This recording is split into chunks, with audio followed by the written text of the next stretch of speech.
Good morning, dear students.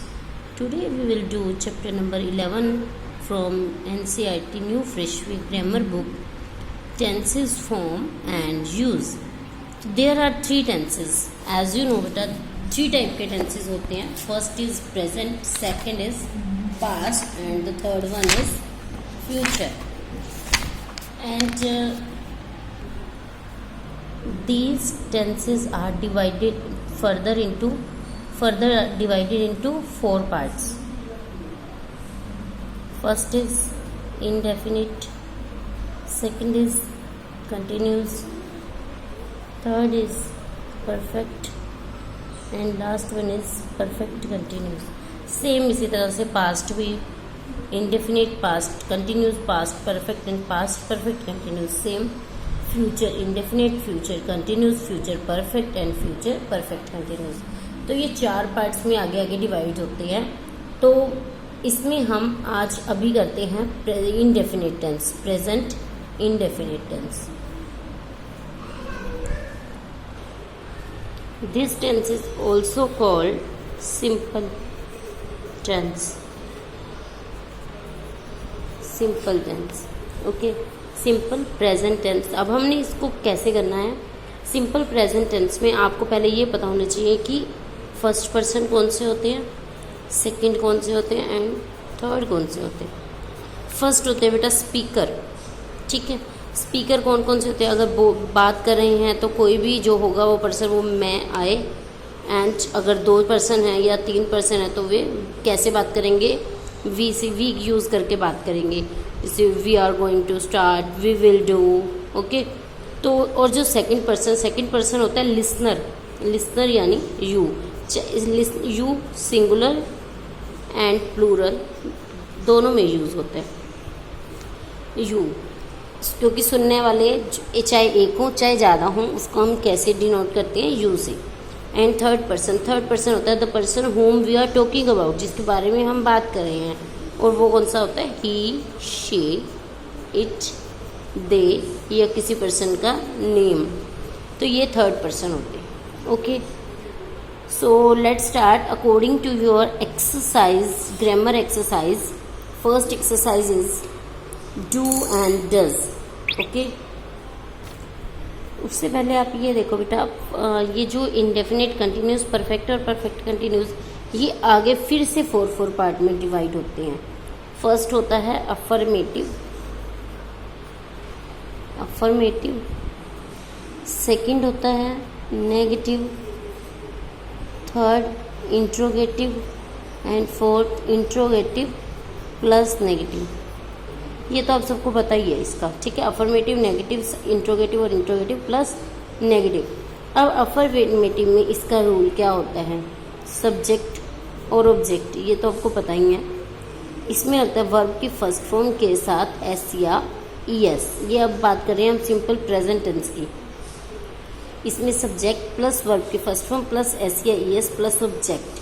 ये कब use होता है, सिंगुलर हो, जब आपका सब्जेक्ट सिंगुलर हो. ठीक है. और जब प्लूरल हो उसमें हम क्या यूज़ करते हैं, सब्जेक्ट प्लस वर्ब की फर्स्ट फॉर्म प्लस ऑब्जेक्ट. ठीक है. ये कब यूज़ करते हैं, जब आपका सेंटेंस जो है प्लूरल में हो. ठीक है. जैसे इसके एग्जाम्पल अब करते हैं हमने. आई अब प्लूरल में माना जाता है तो आई सिंग अ सॉन्ग. ठीक है. अब इसको आई वी भी प्लूरल में होता है तो हम इसको कैसे करेंगे, we sing a song. You ये भी प्लूरल है तो you sing a song. These are in plural. Okay. अगर हम बात ये आ जाती है, दो पर्सन की बात होती है तब भी हम उसमें सिंग ही यूज़ करेंगे. जैसे Mohan and Sohan sing a song. क्योंकि ये प्लूरल ही है, मोहन एंड सोहन वन से ज़्यादा ही है, मोर देन वन. तो इसके साथ भी हम कोई ऐसी एस यूज़ नहीं करेंगे. लेकिन अब आगे नेक्स्ट में ही अब कोई किसी पर्सन की बात है, किसी बॉय की बात है तो बॉय एक ही है तो ही सिंग्स अ सॉन्ग. अब ये ही सिंगुलर है तो इसके साथ हमने क्या लगा दिया, वर्ब के फर्स्ट फॉर्म के साथ एस या एस लगा दिया. इसी तरह से she sings a song, he she it sings a song. अगर किसी बर्ड की बात है तो, कोई बर्ड की बात है तो, ठीक है, क्रो सिंग्स अ सॉन्ग, मैना सिंग्स अ सॉन्ग। ओके, तो ये फर्स्ट पर्सन है, ये सॉरी सिंगुलर है। और उसके अलावा किसी एक पर्सन का नेम आ जाए, जैसे Mohan sings song.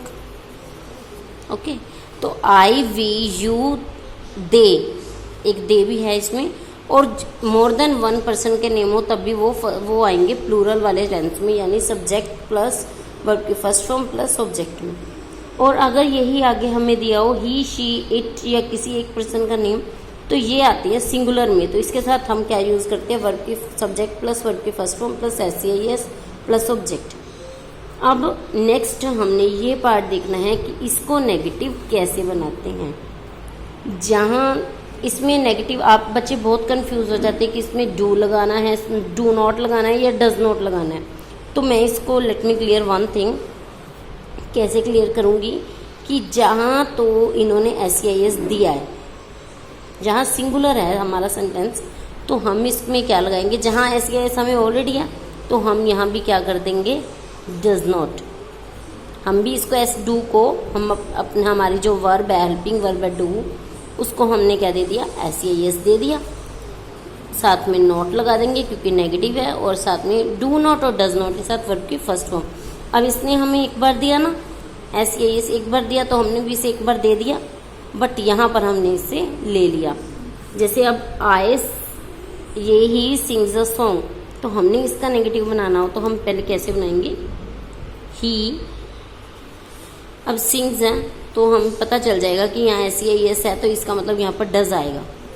Does not और वर्ब की फर्स्ट फॉर्म हो जाएगी sing a song, he does not sing a song. Okay, next है, अब नेक्स्ट में देखो आपको SCIS नहीं गिवन ना, प्लूरल में I sing a song, we sing a song, you sing a song, तो इसमें आपको SCIS नहीं गिवन, तो आपने इसमें क्या करना है, subject plus do not plus verb की फर्स्ट फॉर्म प्लस ऑब्जेक्ट। ठीक है, तो इसमें अब कैसे चेंज करेंगे हम, जहाँ हमारा SCIS नहीं है, वी वाला, we do not sing a song. Easy है ना।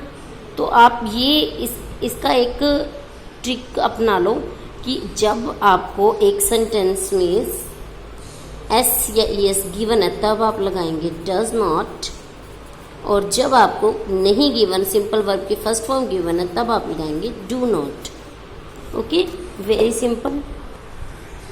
और ये बेटा जितना मैंने अभी तक आपको करवाया है उसमें आपको 54, 55 और 56 एक्सरसाइज क्लियर हो जानी चाहिए। अब ये कैसे करनी है, देखो 54 में आपको सिर्फ डू या डज लगाने हैं। जहाँ आप देखोगे कि आपका जो सेंटेंस में ये जो सब्जेक्ट है, जो सब्जेक्ट अगर वो प्लूरल है तो वहाँ डू लगा दोगे, अगर सब्जेक्ट सिंगुलर है तो आप वहाँ डज यूज़ करोगे। ठीक है, सिंपल है ना। नेक्स्ट में 55 एक्सरसाइज में सेम, जो ये सब्जेक्ट है, ये इसमें इंट्रोगेटिव में क्या होता है,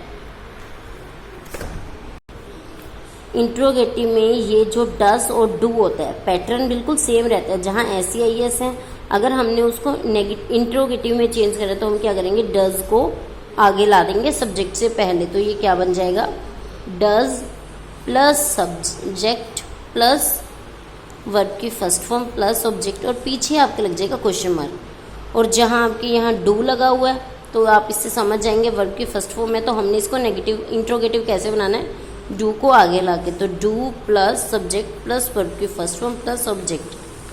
तो इसी सेम एक्सरसाइज में आपको यही करना है। 55 एक्सरसाइज में जहाँ आपका सब्जेक्ट सिंगुलर है वहाँ आप डज लगाएंगे, जहाँ आपका प्लूरल है वहाँ आप डू यूज़ करेंगे। ठीक है, और नेक्स्ट 56 एक्सरसाइज में अगर सब्जेक्ट सिंपल है, सिंगुलर है, तो ये जो आपके ब्रैकेट में वर्ब दी हुई है उसके साथ आप SCIS यूज़ करेंगे।